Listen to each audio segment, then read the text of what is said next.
Tchoukoudou, non. Mais ton tchoukoudou là, ça ne remplit plus le bol. Hein? Mais pour 100 francs, prenez 2 de ce bol-là. Oui. Mais monsieur, tout est cher. Ah. Aïe, en plus, c'est encore dilué. Ce n'est plus lourd comme avant. Tu vois. Bonjour les amis. Monsieur Paulin, Oui. vous savez qu'il est en train de prendre une 4e femme. Moi, ce n'est pas ça ce qui m'emmène. Ce qui se passe dans ce village-là, à la rue où vont les choses, si nous ne prenons pas garde, nous allons tous perdre nos vies. Parce que ça ne va pas du tout dans ce village-là. De quoi parle-t-il, ce pessimiste? Non, ce n'est pas du pessimisme, mon ami. Je me demande même si on va pouvoir s'en sortir.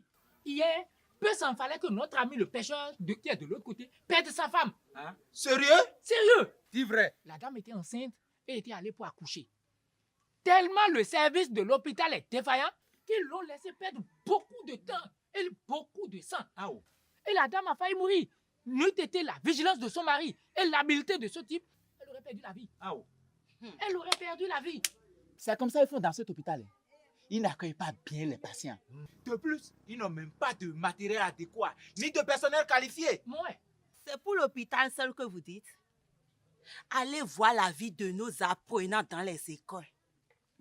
Manque de personnel qualifié. Manque d'infrastructures mobilières. Et j'en passe. Savez-vous quoi? Jusqu'à présent, on continue de jumeler les classes. Et nos enfants n'arrivent même plus à comprendre ce qu'on leur enseigne.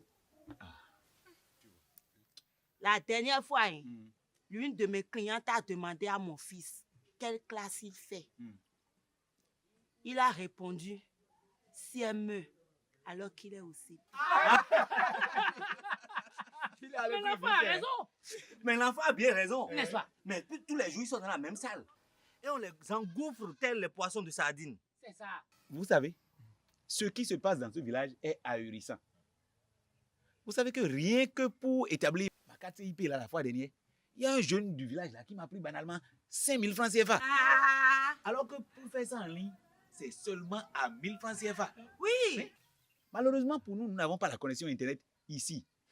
Or, autant que nous sommes ici là, nous avons tous besoin des services sociaux de base. Si nous ne réagissons pas, on ira de mal en pire. C'est moi qui vous dis ça. Ah.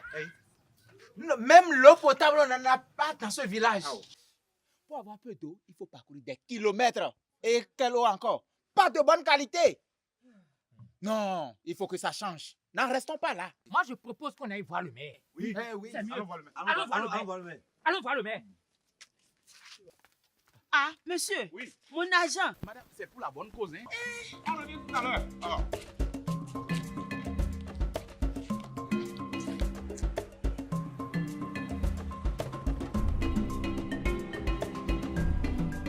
Chère population, je tiens à vous dire toute ma gratitude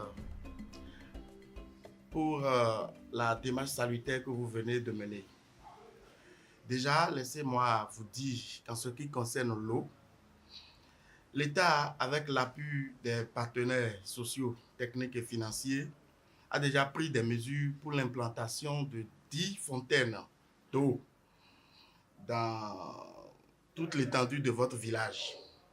Il en est de même pour l'école, où les études sont en cours pour l'érection d'un module de 3 classes et bureaux pour renforcer ce qui est déjà disponible sur le terrain. J'avoue, je viens d'être informé de la pagaille qui règne au niveau de votre centre de santé. Déjà, dès votre départ, je vous promets de faire une descente sur le terrain pour pouvoir prendre des dispositions afin de remédier à tout cela. C'est vrai. Et par rapport à l'état civil, je suis surpris que tout ça se passe sous mes yeux. Déjà, dès aujourd'hui, je pense que vous aurez satisfaction. Une fois encore, je tiens à vous dire merci pour votre action pour le développement de la communauté.